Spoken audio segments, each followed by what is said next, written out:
Сегодня хочу рассказать вам про такой продукт, который называется горчичный гель. Это безопасный аналог традиционному горчичнику. Если вы помните, такой мамы, бабушки, когда ставили на грудь, на спину, и горело так приличненько, в принципе.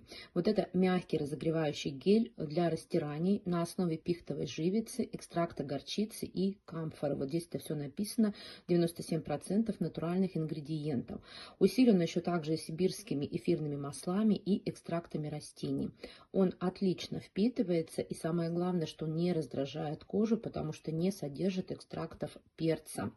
В каких случаях применяется данный продукт? Есть огромное количество отзывов от людей, что он прекрасно помогает справиться с кашлем. То есть, когда вот забивающий кашель, когда не можешь спать ночами, и натирают грудную клетку, натирают спину, натирают ноги, можно натереть, надеть носочки, и очень хорошо помогает именно выспаться, то есть кашель уходит, и постепенно при применении кашель он идет.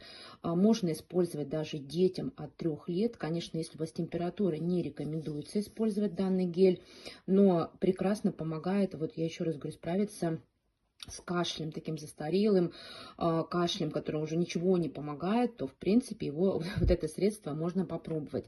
Еще, например, когда вы переохладились, когда долго находитесь на улице, например, приходите, не можете согреться, то тоже, вот, например, можно смазать ноги, и прекрасно помогает, согревает вот этот горчичный гель.